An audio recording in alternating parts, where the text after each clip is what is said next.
मैं डॉक्टर शबनम काशी कला कस्तूरी के जीना इसी के नाम में आप सबका स्वागत है, अभिनंदन है, खैर मकदम।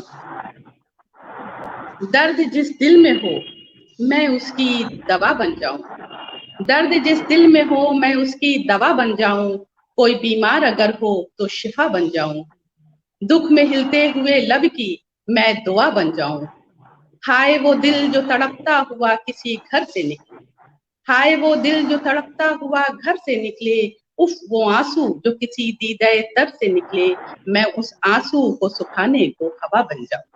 जी हाँ, ऐसी ही शख्सियत अमन कबीर साहब आज हमारे साथ हैं। अगर ये कहा जाए कि कोरोना काल में आप बनारस के लिए मसीहा साबित हुए तो ये कहना गलत नहीं होगा। जहां पे लोग अपनों से दूर हो रहे थे, अपनों का अंतिम संस्कार करने में अपने जान का जोखिम समझ रहे थे और दूसरे के हवाले अपनों की लाशें कर दे रहे थे, ऐसे में, ऐसे माहौल में, ऐसे हालात में अमन कबीर इंसानियत का झंडा लेकर, इंसानियत का परचम लेकर खड़ा था। जिस उम्र में युवा नशे का शिकार हो रहे हैं, जिस उम्र में लोग युवा गलत रास्ते को पकड़ रहे हैं, उस उम्र में अमन कबीर ने एक नशा पाला और वो नशा था गरीबों की मदद करने का। वो नशा था जो मजबूर हैं उनके लिए सहारा बनने का। वो नशा था जो बीमार हैं उनको हॉस्पिटल तक पहुंचाने का। वो नशा था भूख से तड़पते हुए लोगों को निवाला पहुंचाने का। अमन कबीर को वो नशा था ऑक्सीजन के लिए तड़पते हुए, सांस के लिए दम घुटते हुए लोगों को ऑक्सीजन पहुंचाने का। तो जी हाँ, आज हमारे साथ अमन कबीर हैं। अमन कबीर, आपका काशी कला कस्तूरी के फेसबुक पेज पर मैं आपका स्वागत करती हूँ, अभिनंदन करती हूँ, खुशामदीद कहती हूँ।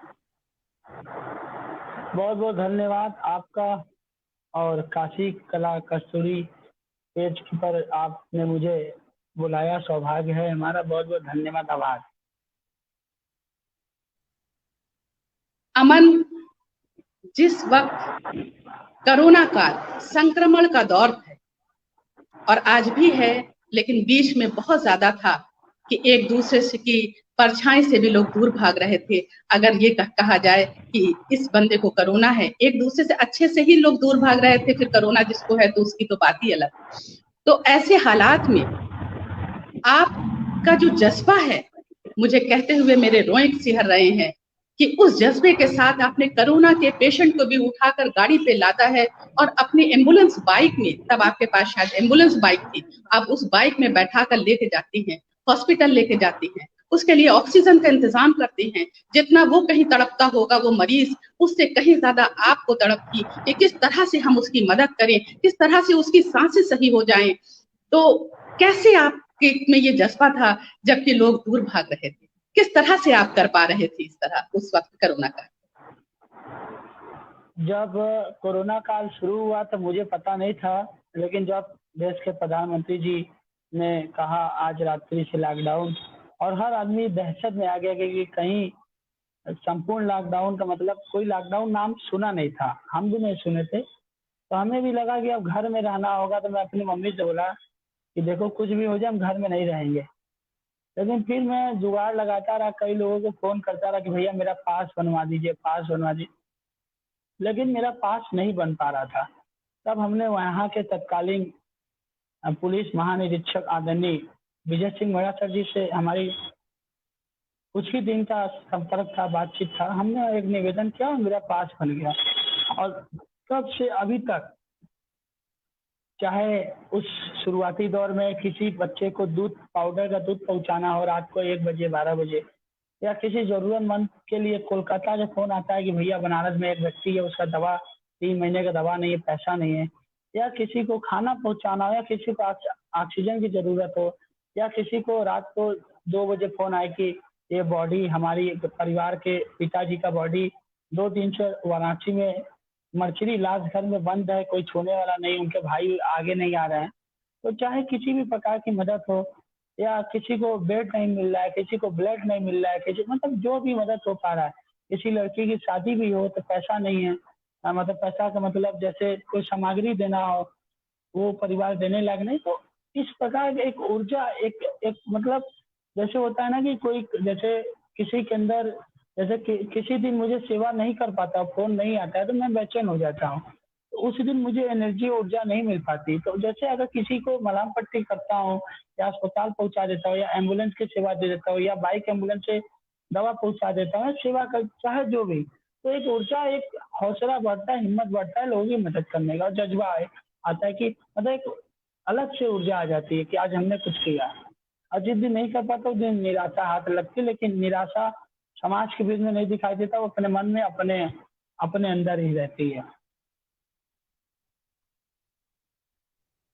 अमन, एक अहम सवाल आपसे कि जहां मैंने अभी पहले भी कहा कि लोग अपनों से दूर भाग रहे थे, वो ऐसा संक्रमण काल, उसमें क्या एक माँ के दिल में डर नहीं था कि हमारा बच्चा कोरोना के मरीजों के बीच में है, उनको उठा उठा के हॉस्पिटल लेके जा रहा है, उनको दिखा रहा है, तो क्या कहीं हमारे बच्चा भी, हमारा मेरा बच्चा भी संक्रमित ना हो जाए? तो क्या एक माँ का दिल उस वक्त क्या कह रहा था, उसको बताइए। सबसे बड़ी बात कि जहाँ देश के बड़े बड़े डॉक्टर, बड़े बड़े अधिकारी, बड़े बड़े लोग जब कोरोना संक्रमण मतलब कोरोना वार्ड से या कोरोना मरीज से संक्रमण आते हैं तो वो लिख देते हैं कि आज मैं आइसोलेट हूँ, 14 दिन तक मैं आइसोलेट हूँगा। लेकिन मैं अपने घर में कोरोना बॉडी छू करके कोरोना मरीज की लगभग एक एक दिन में 10-10 कोरोना संक्रमण के लोगों के बीच में होता था। मैं बहुत बहादुरी के काम नहीं किया, हो सकता है मेरी वजह से किसी को कोरोना हो भी गया हो, तो मैं माफी चाहता हूँ। लेकिन मैं ये बताता हूँ कि मेरी माँ हमसे बहुत ज्यादा बहादुर और बहुत ज्यादा हिम्मती है कि मतलब मैं इधर बॉडी छू कर आऊँ, कोरोना बॉडी सैनिटाइज हल्का सा हो जाता था, अपनी माँ के बगल में ही सोता था। और जहाँ तक मुझे लगा मेरी माँ को कोरोना का सिम्पटम आया भी था, बहुत तबीयत भी खराब था, लेकिन मेरे कर्म की वजह से मेरी माँ को तकलीफ आई, लेकिन वो तकलीफ सही हो गई। और हमसे कहीं बहादुर मेरी माँ, मेरे जहाँ मेरी माँ सोती थी उनके बगल में मैं सोता था। और न माँ को डर था, मैं न मुझे डर था। और मेरी माँ हिम्मत और हौसला, जिस दिन तबीयत मेरी थोड़ा भारी हो जाती थी, एक देर अगर सुबह 6 बजे जाता था तो उस दिन 8 बजे निकलता था। मेरी माँ का आज आज नहीं जाना है, आज जाए कि नहीं, बनारसी लैंग्वेज है। तो उस दिन मेरी माँ मुझे कह कर भगाती थी कि जाओ पहले जाओ। तो इसी तरह इस कोरोना काल में मेरी माँ का बहुत सहयोग था, हौसला था, हिम्मत था, आशीर्वाद था कि हम समाज के बीच में जाकर लोगों जिनके परिवार वाले मतलब बॉडी को नहीं छू रहे थे, उन कोरोना बॉडी को हम, हमारे मित्र मोनू बाबा और कई ऐसे युवा जो इस मुहिम में मेरे साथ जाते थे और हेल्प करते थे। अभी इसी कोरोना काल में सोनभद्र से एक व्यक्ति अपनी धर्मपत्नी का शव अपने सर पे रख करके रात को 2 बजे जा रहे थे। और मैं उसी समय दूसरा कॉल आया था, एक लड़की, उनकी बहन का डेथ हो गया, तो उनकी भी बॉडी बांधना था। और उनकी बॉडी बांध ही रहा था, तब से देखा कि 2 आदमी, एक भाई और एक पति, अपने भाई अपनी बहन का और पति अपने पत्नी का शव रख करके ऐसे जा रहे थे सर के ऊपर। मतलब 2 सीढ़ी वो 2 सीढ़ी वो। ये दृश्य देखकर रहा नहीं गया और बहुत दुख हुआ कि मतलब इस रात में कोई इनको मदद करने वाला भी नहीं। तब हमने बिना देर किए जिस बॉडी को जिस दूसरे बॉडी को मैं बांध रहा था, मैं उनके परिवार से आग्रह किया कि मैं घाट पर इनको पहुंचा के आ रहा हूँ, तब आपका इनकी अंतिम संस्कार मैं ही कराऊंगा, तो कुछ देर के लिए आप वेट करिए। हालांकि वो लोग मान गए और उस पति के पास जाता है जो खुद अपनी पत्नी का शव सर पे रखा है। 4 आदमी कंधा देने वाले भी नहीं मिले, एक आदमी कंधा देने वाला। तो उस पति को मैं कहा, और पति को कहने के बाद मैं खुद कंधा दिया। मेरा एक मित्र भी रात को आया, हम 4 लोग हो गए और उस शव को, उस व्यक्ति की जिनकी पत्नी, जिनका भाई, जिनकी बहन का शव हम लोग मणिगंगा घाट पे पहुंचाए, अंतिम संस्कार भी करवाए। और वह पति जाते जाते कहा गया, भैया आप अपना मोबाइल नंबर दीजिए, और मेरा फोटो खींचा कि इस धरती पर, वो बोला कि इस धरती पर आज जैसे लोग भी आए। पूरे रास्ते में हम लोग 100 को 2 आदमी कंधा देकर लेकर आए। इस रात में कोई पूछने वाला नहीं है, लेकिन आप आए ये मैं महानता का काम देखिए, ये मैं इंसानियत को देखकर एक इंसान के रूप में मेरे अंदर एक जागृति हुई। जिस केस को मैं लिया उसको तो करूंगा ही, लेकिन तत्काल में जो मेरे आग के सामने जो व्यक्ति मतलब 2 सीढ़ी लेकर सर तक 100 रखा हुआ है, कंधे की जगह 100 सर पर है, तो ये दुर्भाग्यपूर्ण है और ये बहुत ही वो है। तो उस व्यक्ति का हमने उनकी पत्नी का 100 मैं कंधा देखकर मैं भी, हम लोग 4 आदमी हो गए कंधा दे, और वो आदमी बहुत दुख में भी खुश होकर इसलिए खुशी हुआ उसको कि जहां मेरी पत्नी को 4 आदमी कंधा देने वाले नहीं मिले, वहां ईश्वर ने 2 आदमी को, अनजान व्यक्ति को भेज करके कंधा भी मिला और अंतिम संस्कार भी हुआ। तो ये इस लॉकडाउन में। अमन, जो जो ये माहौल था, आप इसको ना अपना माइक ऑफ कर लीजिए, जब आप बोलिएगा तो खोल लीजिएगा माइक। नहीं, वहां से नहीं अमन, आप यहाँ से करिए। हाँ, माइक का बना, हाँ ठीक। तो अमन, वो माहौल कि मैंने वो देखा, वो आपकी बातें सुनकर मेरे रोंगटे खड़े हो जा रहे हैं, सिहर जा रहे हैं। और सबसे पहले तो आप माँ और बेटे को मैं सैल्यूट करती हूँ कि जिसका लाल इस तरह का हो, जिसकी माँ अपने बेटे को भेज रही हो। एक हिसाब से देखा जाए कि जिस तरह से आजादी के लिए माँ अपने बच्चों को कफन पहनाकर जंग आजादी में भेज रही थी, आज वही हाल आपकी माँ ने किया आपके लिए। एक हिसाब से कफन पहनाकर भेज रही थी कि जाओ लोगों की मदद करो। तो इस तरह का माहौल और इस तरह की माएं, इस तरह का दिलेर बहुत मुश्किल से, आज के वक्त में तो बहुत मुश्किल से मिलेगा। और ये दिलेरी, और शायद आप अपने माँ की वजह से और मजबूत हो पाए। वरना अगर माँ को डर होता कि नहीं जाना है, अगर जा रहे हो तो घर वापस नहीं आना, तुम्हें कहीं और लेटना, न तो घर के लोगों को फैल जाएगा, तो उस वक्त भी आप कमजोर पड़ जाते। घर ही ऐसा है जो इंसान को कमजोर करता है, जो इंसान को मजबूत करता है। अमन, वो वक्त वाकई में मैंने देखा कि लोग बुलडोजर से अपने पिता की भी लाश को गड्ढे में ढकेल दे रहे थे उस वक्त, और आपने इतने लोगों को कंधा दिया, जो लोग सरों पर उठा के लेके जा रहे थे। ये मामूली बात नहीं थी कि आपने उसको घाट तक पहुंचाया। अमन, कैसे मैंने ये भी देखा कि आपने जो गरीब थे, जो बिल्कुल भी कुछ नहीं कर सकते थे, घाट में लकड़ियों का इंतजाम नहीं कर सकते थे, उनके लिए भी आपने सब लकड़ियों का इंतजाम किया, बाकी चीजें किया। वो कैसे आप कर पा रहे थे? क्या आपकी फंडिंग कहाँ से हो रही थी? आपकी मदद करने वाले कितने हाथ खड़े? मैं जैसा कि मैं देखती हूँ आपकी, मैंने प्रोफाइल पढ़ी तो लगा कि हजारों हाथ आपके लिए, दुआओं के लिए भी खड़े हैं और मदद के लिए भी खड़े हैं। तो उस वक्त आप कैसे मदद ले पा रहे थे? देखिए, मैं सेवा कार्य को व्यापार तो नहीं बनाना चाहता, लेकिन अगर मानव के अंदर एक इंसानियत आ जाए, जागृत कर दिया जाए, तो मैं कभी फंडिंग और कभी ये नहीं कहता कि मुझे मदद चाहिए। हाँ, ये है कि अगर मदद 2000 रुपये का है तो हमें 2000 रुपया दीजिए, मुझे 50,000 की जरूरत नहीं है, क्योंकि उस 2000 रुपया, वो 5000 रुपया, वो 6000 रुपया किसी जरूरतमंद व्यक्ति के परिवार जो इधर उधर लेकर 100 भटक रहा है, टाली में भटक रहा है, कंधे पर भटक रहा है, अस्पताल में भटक रहा है, इधर उधर भटक रहा है, वो 2000 में 2000 बहुत बड़ी चीज नहीं, लेकिन वो 2000 उसके लिए बहुत बड़ी चीज होती है।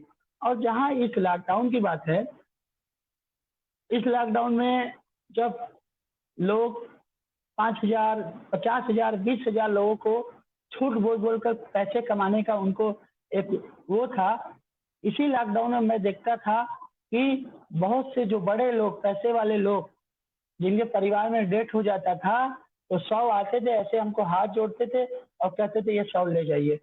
और सबसे बड़ी बात ये विडंबना है कि उनको आधा घंटा घाट पर समय नहीं था, वो 5 मिनट में बॉडी मुझे देकर, मतलब उनको बॉडी मुझे देकर उनको इतना विश्वास हो गया, ये आदमी ले जाके 100, कहीं हम ले जाके 100 बहा देते तो, कहीं हम ले जाके गड्ढा में फेंक देते तो ऐसे लोग भी आए कि जो केवल 100 को जो है हमको सुपुर्द करके हाथ जोड़ के चले गए, थैंक यू भी बोलते हैं, चले गए। और उसके बाद अभी तक उनका फोन नहीं आया कि कहीं आपको कोरोना तो नहीं हो गया, कहीं आप बीमार तो नहीं हो गए, कहीं आपको इन्फेक्शन तो नहीं हो गया।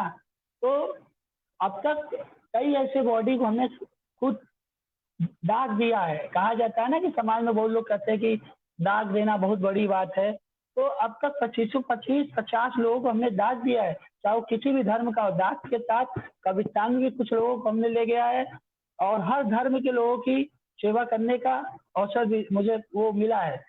तो ये हमारे अंदर एक ऊर्जा पता नहीं कहाँ से आ जाता है। अभी मैं लॉकडाउन का ही आपको वाकया बताता हूँ। सरैया क्षेत्र के एक परिवार था जिनका बेटा एक तल्ले से गिर गया, 3 साल उम्र रही होगी, जिसका दांत पूरा टूट गया और सर में इंजर्ड हो गया। और किसी ने, बहुत से लोग हैं कहते हैं इनका नंबर लीजिए आपकी मदद करेंगे। तो हमारे अंदर आदत है, जितना मैं मदद कर पाता हूँ उतना ही मैं मदद चाहता हूँ, ज़्यादा नहीं। तो मैं रात को 1 बजे उनकी मदद करने पहुंचा ट्रामा सेंटर, जहाँ पे हमने सीटी स्कैन और एक्सरे कराया। मेरे पास पैसा नहीं था, फिर एक लोगों से पैसा मंगवाया। दूसरे दिन वाकया ये हो कि जो जिस बच्चे की मदद करने गया था, उसी बच्चे के लिए डॉक्टर मुझे बंधक बना दिए। मुझे डॉक्टर चोर बोले, मुझे डॉक्टर अनाथ शनाथ बोले। हमने डॉक्टर से कई बार बोला कि मैं किसी डॉक्टर का किसी की आलोचना नहीं कर रहा हूँ, लेकिन हमने यही बोला कि डॉक्टर मैं न नेता हूँ, मैं न सामाजिक कार्यकर्ता हूँ, मैं इंसान हूँ, और इंसान होने के नाते मैं ये चाहता हूँ कि आपको सरकार को 1 लाख 1.5 लाख रुपया सैलरी देती है, आप जिम्मेदारी नहीं निभा रहे हैं। तो हम तो एक नॉर्मल से इंसान है, रात से लेके सुबह तक अभी रात भर सोए भी नहीं है। तो इस बच्चे के ऊपर रहम खाइए। और उसका उन्होंने कहा तुम नेतागिरी करो, चलो जाओ जाओ। मैं किसी का सुनता तो हूँ, लेकिन किसी का जवाब नहीं देता हूँ। मैं जवाब तो नहीं, जवाब मैं अपने काम से दिया। मैं उस बच्चे को गोद में लिया, और मेरे पास 1 रुपया नहीं था। हमने उसके पापा से कहा चलो किसी हॉस्पिटल में बात की हो? कहा हाँ। हमके कितना खर्च है? 15 से 20 हजार। अब मेरे पास पैसा भी नहीं था। हमने कहा चलो देखते हैं, ले चलते हैं, चलो। और जैसे ही ट्रामा सेंटर पेट्रोल पंप के पास ऑटो कर रहे हैं मकुल आलम रोड पर जाने के लिए, तो भी किनारे एक दादाजी साइकिल से आते और कहते बेटा तुम्हारा क्या नाम है? हमके मेरा नाम अमन है। कोई दिक्कत तो नहीं? हमका नहीं नहीं नहीं कोई दिक्कत, जाइए जाइए, हो गया, कोई दिक्कत नहीं। तो उन्होंने उनके पापा से उस बच्चे से पिता से पूछ कोई दिक्कत है? कहे हाँ। और वो दादा 500 का गड्डी उस बेटे के पिता के हाथ में देते हैं। अब और वो दे करके चले जाते। तब से मैं मोबाइल निकालता फोटो खींचने के लिए, अंकल अंकल कहे नहीं नहीं, निकल गए। और जब हम लोग गिने तो पता चला 20,000 रुपया उसमें था। मतलब फरिश्तों को, मतलब अमन फरिश्ते को फरिश्ते मिल गए, एक फरिश्ते के शक्ल में वो भी बूढ़े आए, क्योंकि आप भी फरिश्ते की तरह उनके लिए थे, और आपको फरिश्तों को एक फरिश्ता मिल रहा है। बहुत बड़ी बात। और अभी तक वो नहीं आए, अभी तक वो हमको दिखाई नहीं दिए। हमको लगा वो साक्षात हमारे मेहनत को, हमारे संघर्ष को, हमारे अपमान को खुद ईश्वर अपना समझ करके मेरी मदद करने। और आज वो बच्चा अपने घर चला गया, प्राइवेट हॉस्पिटल में उसका इलाज कराया, वो ठीक हो गया। उसके मम्मी पापा मुझे बुलाते रह गए, मैं काम करके किसी के घर नहीं जाता। तो यही मेरी है कि किसी का काम करो, अगर संघर्ष करना हो, तकलीफ आएगी तो आपकी मदद करने खुद खुदा आ जाएगा, किसी और को आने की जरूरत नहीं है। खुदा इंसान के रूप में आता है।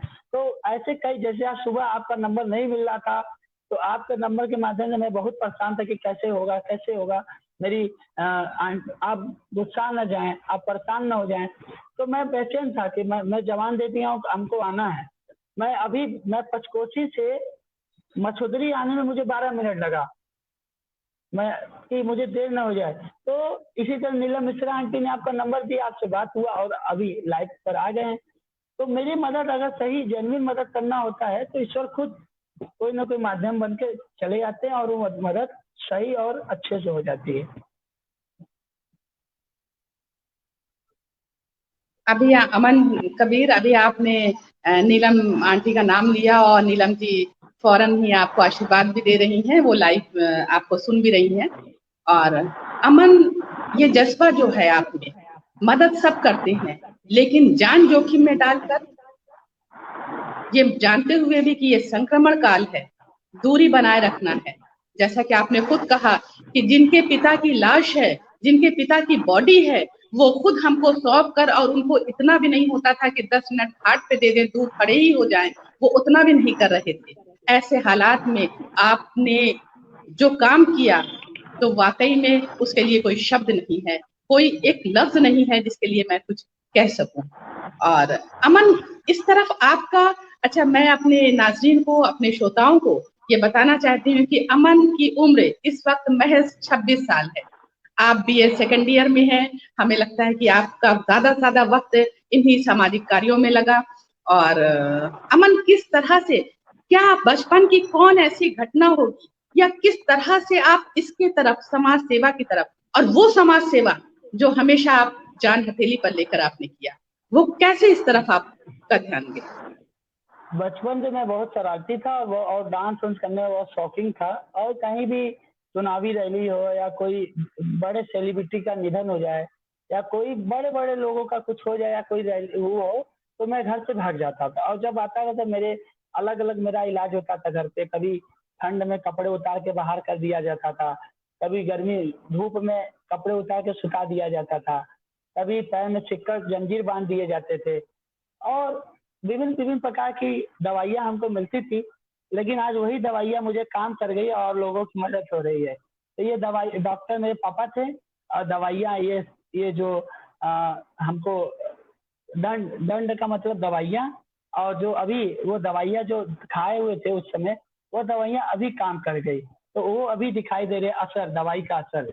तो जो मुझे धूप में सुता दिया जाता था निर्वस्त्र, या ठंड में निकाल दिया या खाना नहीं दिया जाता था, या कहा जाता था कि सुधरोगे तभी बैट बॉल दिलाएंगे, कैरम बोर्ड दिलाएंगे, तो आज वही दवाइयाँ मेरे लिए कारगर साबित हुई और लोगों की मदद नहीं तो मैं कहीं और क्षेत्र में गलत कार्यों में सम्मिलित हो जाता। तो अभी यही है कि अभी वो दवाइयाँ कारगर साबित है और लोगों की मदद, दवाई का असर अब मदद के रूप में काम कर रहा है। अमन, जैसा कि मैंने सुना है कि आप जब छोटे थे किसी वजह से आप हॉस्पिटल गए और वहां लोगों को देखा कि किस तरह से लोग परेशान हाल हैं, किस तरह से मजबूर हैं, या किस तरह से भूखे हैं, किस तरह से प्यासे हैं। जो नन्हे दिमाग ने, नन्हे दिल ने जो सोचा और जो महसूस किया, उसको उसके नतीजे में ये हुआ कि आप जाके हॉस्पिटल में पानी पिलाते थे। तो वो कैसा किस्सा है, क्या है वो, मैं सुनना चाहूंगी। ये दो जब मैं छोटा था तो बहुत शरारती था और पापा मेरे, मैं कचहरी बम विस्फोट हुआ था तो मैं 7 क्लास से स्कूल से भाग गया। भाग करके लोगों की मदद करने लगा तो पापा टीवी पे देख लिए। तो पापा उसी दिन समझाए कि ऐसा मत करो। लेकिन करते करते एक दिन जब सरकारी हॉस्पिटल में गया तो वहाँ एक वीआईपी एक नॉन वीआईपी, जैसे हमारे यहाँ कल्चर है, एक झोपड़ी का मकान, एक 12 तल्ले का मकान। तो झोपड़ी वाला जो होता है वो मतलब अपने सर से मेहनत करके वो भी कमाता है और बड़े तल्ले वाले वो भी कमाते हैं, लेकिन अंतर होते हैं। तो अंतर ये हुआ कि जो वीआईपी होते हैं, वीआईपी मतलब जो नॉर्मल इंसान होते हैं, उनको एक उनको उनके पास डॉक्टर जाते हैं, उनके पास नर्स जाती है, उनके पास तमाम लोग जाते हैं, उनके रिश्तेदार जाते हैं, उनके भाई। लेकिन कुछ ऐसे लोग जो ट्रेन में यात्रा कर रहे हैं अकेले, या परिवार के साथ भी पानी पीने गए, चक्कर आ गया, ट्रेन आगे बढ़ गई, या बेहोशी हालत में है, या उनका कोई नहीं है, इस तो इस कंडीशन में वो अस्पताल में पुलिस के द्वारा एडमिट करा के पुलिस चली जाती है। वो लावारिस पड़े रहते हैं, उनके ऊपर चूहे, बेजुबान श्वान, बेजुबान जानवर जीवित इंसान पर देखते थे। तो इस चीज को देखकर मेरे अंदर वो हुआ एक दिन आवाज आया, पानी बचा लो, हम मर जाएंगे, हम मतलब कोई बचाने वाला। तो ऐसे लोगों को देख करके मेरे अंदर ऊर्जा, एक क्रांति आई, ताकि जो इंसान के ऊपर, जीवित इंसान के ऊपर जानवर काट रहा है, उनके ऊपर कूद रहा है, और ना लाइट था ना पंखा था, और रोज आना जाना डॉक्टर और नर्स हमको पूछती थी कौन हो, क्या नाम है, क्यों लोगों की मदद करते हो, टीका लिए हो, तुम्हारे बाप का है। लेकिन मैं ये सब मैं अपने कान को जब सेवा करने जाता तो मैं बहिर हो जाता था, और बहिर होकर लोगों की मतलब अनसुना कर चुका था और अपने काम को करता गया। आज वह काम बाइक एम्बुलेंस और 4 व्हीलर एम्बुलेंस में लोगों की मदद के लिए 24 घंटे चल रहा है। तो अगर उस समय मैं लड़ जाता तो कहीं ना कहीं मुझे किसी मुकदमे में, किसी चीज में फंसा दिया जाता। तो मैं इस सब का केयर नहीं किया, मैं लोगों की मदद करता गया, चाहे वो किसी को HIV हो गया हो, किसी को कोई TB हो गया, किसी को कोई रोग हो गया हो। अभी तक मैं स्वस्थ हूँ और रक्तदान भी मैं करता रहता हूँ, हर 2 महीने, 2.5 महीने। सरकार की गाइडलाइन है 3 महीने या 6 महीने, लेकिन 2 महीने किसी की जान बचाने के लिए 2 महीने, 2.5 महीने पे भी रक्तदान कर देता हूँ इमरजेंसी में। तो जब भी हेमोग्लोबिन चेक कराता हूँ तो पता चलता है हेमोग्लोबिन मेरा 14 है, 15 है, 16 है। मतलब एवरेज से ज्यादा हीमोग्लोबिन। तो ये कहीं ना कहीं काम करने की वजह से मेरा हीमोग्लोबिन और मेरा स्वास्थ्य सही रहता है। सोचिए कि जो युवा, जो लड़का दिन भर बिना खाए पिए वो टहल रहा हो, जिसको शायद पेट भर खाना भी खाने का टाइम नहीं मिलता हो, उस लड़के का हीमोग्लोबिन 14, 15, 16 होना, ये मेरेकल है, ये मेरेकल है। ये इसलिए कि भगवान की जो सबसे खूबसूरत कृति इंसान है, उसकी आप पूजा कर रहे हैं। ये उसी का नतीजा है अमन, ये उसी का नतीजा है, क्योंकि आपने भगवान की, इंसान भगवान की सबसे खूबसूरत कृति है और आप उसकी पूजा कर रहे हैं।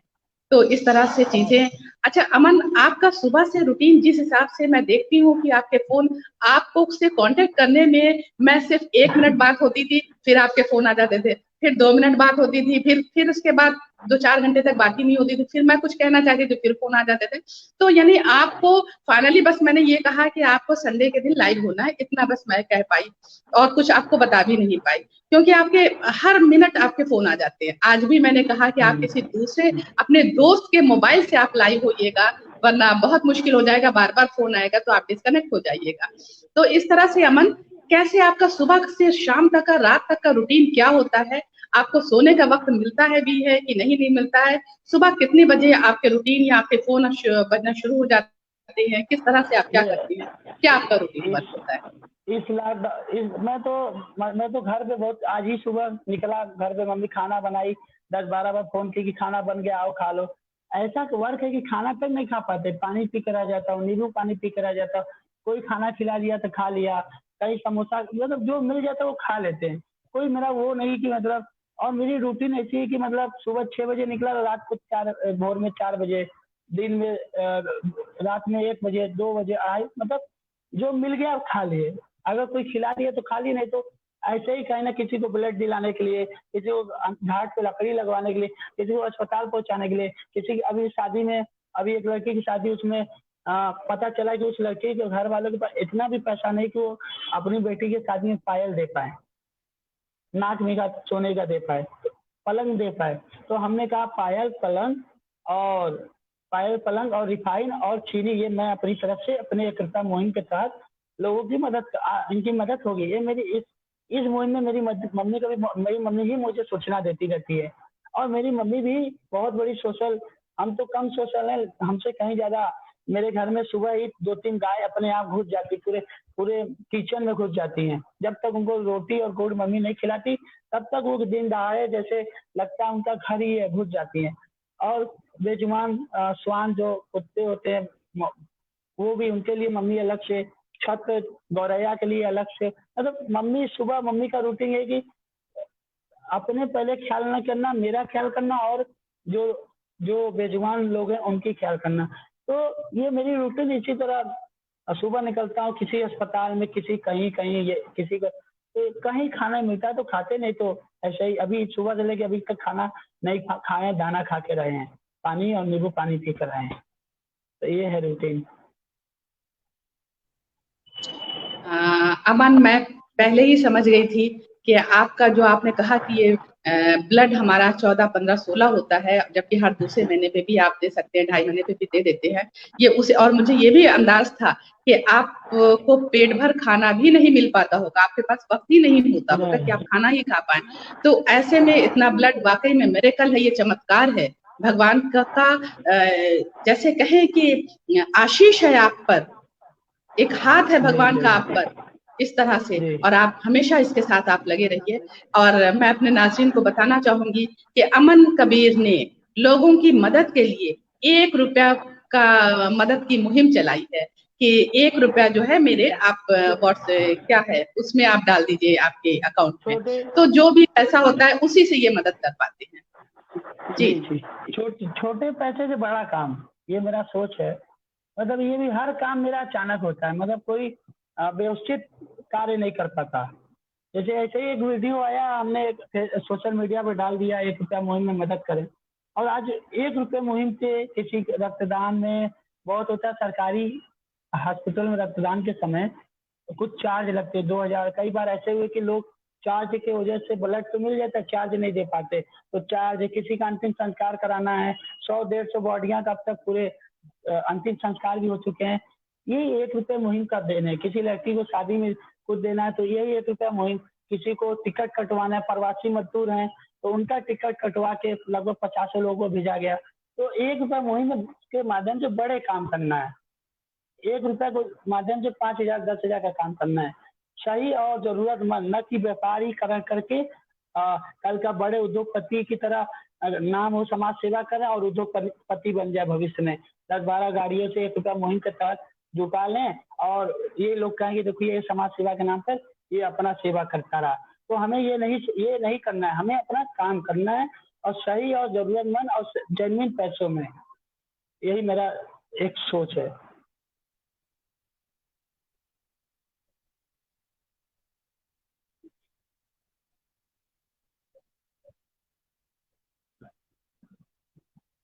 विनीत जी आवाज नहीं आ रहा है। हेलो, आवाज नहीं आ रहा है,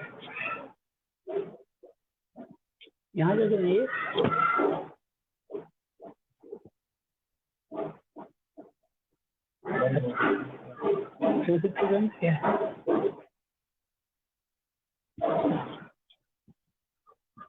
तो नहीं होगा जाना, देखिए हाँ भी हुआ है। हेलो हेलो हेलो हेलो, आवाज नहीं आ रहा है, नहीं आ रहा है, ऐसे बंद करते हैं। हाँ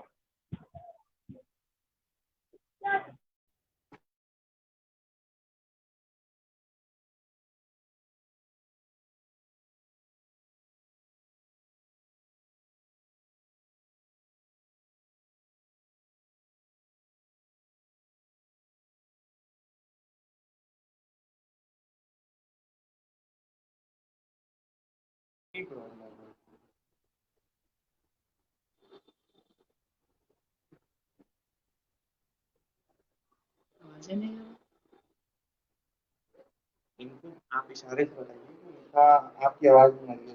आपकी आवाज नहीं आ रही है, आपकी आवाज नहीं आ रही है, आपकी आवाज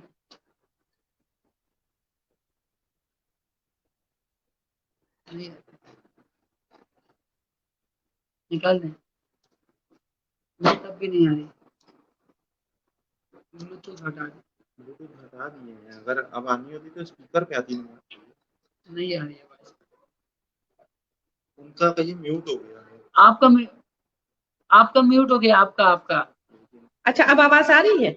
हाँ हाँ अच्छा अच्छा, हाँ मैं शायद मेरा ही म्यूट था।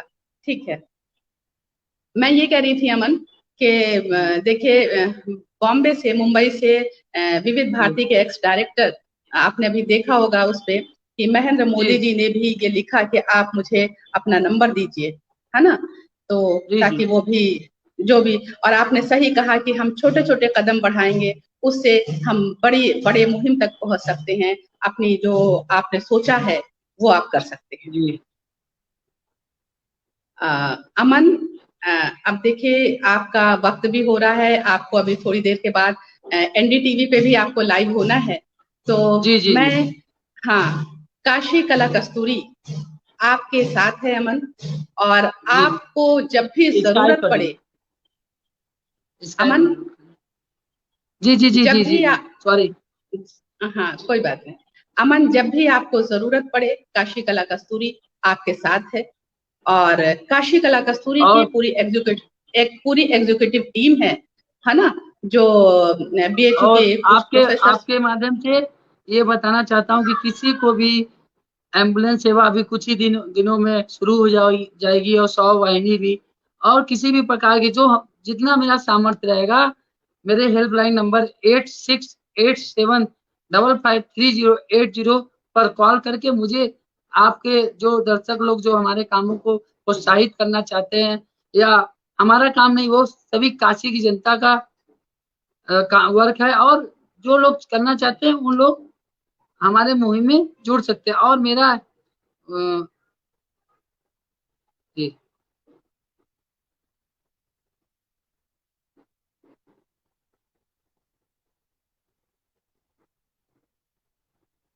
हेलो, आवाज नहीं आ रहा है? अमन आप बोलिए, आप बोलिए, बोलिए बोलिए, मैं सुन रही हूँ। मेरा यही है कि जो लोग भी मेरे कार्यों को देख रहे हैं, अगर उनके सामने कोई रोड किनारे घायल है या अस्पताल में कोई इधर उधर भटक रहा हो शव लेकर के, या किसी को जरूरतमंद हो, पैसा नहीं है शव का अंतिम संस्कार या किसी भी प्रकार की मदद, तो उनकी मदद के लिए हम अमन कबीर, काशी की जनता 24 घंटा खड़े हैं। हाँ, बहुत बार ऐसा होता है कि सेवा में व्यस्त होने के कारण फोन नहीं कि प्रयास करता हूँ, जिनका फोन नहीं उठ पाता है उनको बैक कॉल करके उनसे जानकारी लेता हूँ। तो मदद के लिए हेल्पलाइन नंबर 8687553080 पर आप कॉल करके मेरे कार्यों को तो देख रहे हैं और जान रहे हैं, तो ऐसा व्यक्ति कोई दिखाई दे तो उसके लिए सूचित कर सकते हैं। बिल्कुल अमन कबीर, और आप जिस तरह से आप मदद कर रहे हैं, आपकी मदद को देखते हुए ही जापान के एनआरआई ने भी आपकी मदद किया है, जापान के व्यापारी ने किया है, बैंकॉक के व्यापारी ने किया है। किस तरह से उन्होंने, क्योंकि मैं अपने श्रोताओं को बताना चाहूंगी कि अमन कबीर के पास सिर्फ एक बाइक थी और उस बाइक को इन्होंने एम्बुलेंस की शक्ल दे रखी थी, ये लिखा कि एम्बुलेंस बाइक। हाँ, पहले मेरे पास मैं पैदल 2 नंबर 11 नंबर की मेरा पैदल चाल था, फिर उसके बाद मैं साइकिल पर आया, फिर उसके बाद मैं मुझे बाइक मिला, फिर उसके बाद मैं देखिए कहा गया ना कि लोभ लालच न करो, अपना काम करते जाओ, जो मिलना रहेगा खुद मिलेगा, और अच्छे कार्यों को ईश्वर ही आकर के हर प्रकार की मदद करने के लिए वो खुद आएंगे। तो लालच और लोभ नहीं करना चाहिए, और घमंड। और 8687553080 सर बोल रहे थे, महेंद्र मोदी सर हैं, वो मेरे नंबर को बोल रहे थे। तो अपना काम व्यक्ति को करना चाहिए, सब मिलता जाएगा, नहीं भी मिलेगा तब भी करते जाइए, लालच नहीं करना चाहिए। बिल्कुल अमन की लालच बिल्कुल नहीं करना चाहिए, इस तरह से करते रहना चाहिए। 8687553080 8687553080 नंबर लो, सर मांग रहे हैं और लोग मांग रहे, तो हाँ हाँ ठीक है, नहीं नहीं बिल्कुल बिल्कुल, और मैं अवेलेबल भी करा दूंगी। आपका बहुत बहुत धन्यवाद कि इतना अच्छा संचालन और हम जैसे युवाओं को समाज के सामने लाई, हमारे कार्यों को बता रही है, बहुत बहुत धन्यवाद इसके लिए। अमन, सबसे ज्यादा जो है हम लोग गौरवान्वित महसूस कर रहे हैं, हमारी पूरी टीम कर रही है, हमारी काशी कला कस्तूरी अपने को गौरवान्वित महसूस कर रही है कि आप जैसा इंसान, आप जैसा फरिश्ता इंसान जो बनारस के लिए न सिर्फ मसीहा है बल्कि उसके आसपास जितनी जगह हैं वहां पे भी जाके अपना काम देने वाले। जी, और सबसे बड़ी बात, यह सेवा बनारस में नहीं, पूरे भारत में, बनारस में रहता हूँ लेकिन पूरे भारत का सेवा कार्य कर पाता हूँ। अब तक 19 राज्य के गुमशुदा लोगों को हमने जो है सोशल मीडिया के माध्यम, अभी लेटेस्ट एक साउथ इंडियन माता जी आंध्र प्रदेश से घर से धीरे से निकल के आई, हरिश्चंद्र घाट पे चीता पे जलती हुई चीता पर कूदने जा रही थी, पुलिस के द्वारा बचाया गया। फिर मुझे फोन आया, मैं उनको अपने घर पे लाया और वो अपने एम्बुलेंस में लेकर घूमता रहा। फिर उनका कोविड चेक कराया, पता हुआ कि वो महिला पॉजिटिव आ गई, और इतने में तो बहुत लोग डर जाते, लेकिन वो कोविड महिला के साथ मैं अस्पताल में भर्ती कराया, और फिर सोशल मीडिया के माध्यम से उनके बेटों को बुला करके, उनको पास घर जाने तक का पैसा नहीं था, टिकट कटवाया, 2000 रुपए टिकट कटवा करके दिया और फिर वो वहां के आंध्र प्रदेश की पुलिस के साथ उनको रवाना कर दिया। तो इस लॉकडाउन में बहुत से संघर्ष हुए, लेकिन वो संघर्ष सफलता के रूप में साबित हो गए।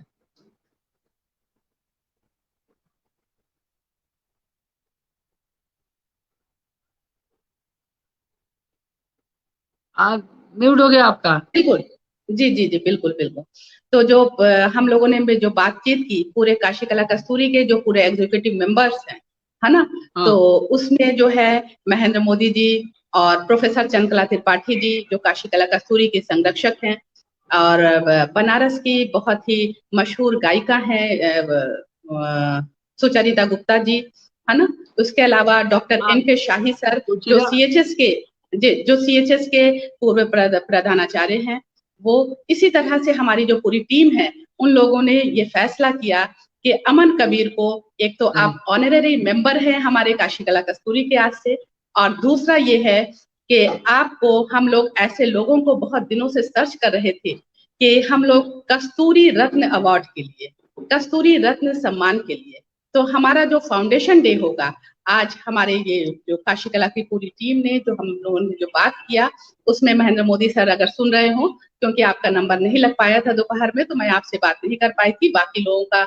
जो हम लोगों के जो प्रस्ताव जो पाए हुए उसमें ये हुआ कि हम अमन कबीर को अपने फाउंडेशन डे वाले दिन कस्तूरी रत्न अवार्ड यानी कस्तूरी रत्न सम्मान से सम्मानित करके हम लोग खुद सम्मानित होंगे, क्योंकि और बहुत धन्यवाद। ये सम्मान आप मेरा नहीं करेंगी, यह सम्मान उन लोगों का करेंगे जो घाट पर जिनके निधन हो गए कोरोना से, और 100 पड़े रहते थे, अपना नहीं आता था, और जो मतलब लाचार थे, ये सम्मान आप उनका करेंगी, और काशी के लोगों का, और खुद अपना, और उसमें मैं भी शामिल हो जाऊंगा, मेरा भी सम्मान होगा। तो ये सम्मान हम सभी लोगों का होगा। बिल्कुल अमन कबीर, ये आपके जज्बे का सम्मान है, आपके एहसास का सम्मान है, आपके जुझारूपन का सम्मान है, आपके जो गरीबों की जो मदद करने का जो नशा है, ये उसका सम्मान है, और आपको सम्मानित करके हम लोग खुद सम्मानित महसूस करेंगे, हम लोग गौरवान्वित महसूस करेंगे। ये हमारी टीम ने अभी लिखा भी है, सारे लोगों ने अभी मैसेज किया है कि इस तरह का ये हम लोग कस्तूरी रत्न सम्मान को अनाउंस कर दें आज। तो आज मैं अनाउंस करती हूँ, और अमन आपका बहुत बहुत शुक्रिया कि आप काशी कला कस्तूरी के मंच पर आए।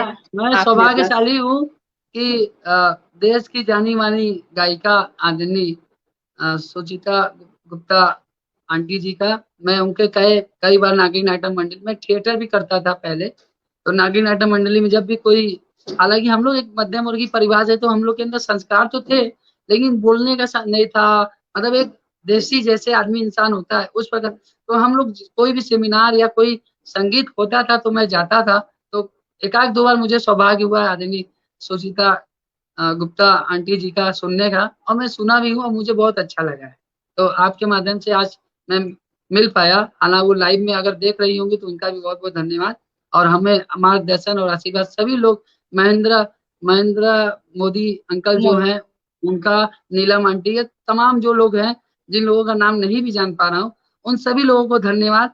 और विश्वास और विश्वास दिलाता हूँ कि अगर ऐसे ही सेवा कार्य होंगे तो भविष्य में बहुत सेवा कार्य करने का मुझे और भी शौक है, और ईमानदारी से ईश्वर यही चाहता हूँ कि मेरे अंदर लोभ, लालच, घमंड इससे आना है, और कुछ ऐसे कार्य न करे जिससे समाज को भी शर्मिंदा होना पड़े मेरी वजह से। तो मेरा यही प्रयास है कि मैं अच्छे से कार्य करता रहूं, और परेशानियां तो बहुत आता है लेकिन उसको झेलते हुए करता चला जाऊं, यही मेरा एक आखिरी संदेश है। देखिए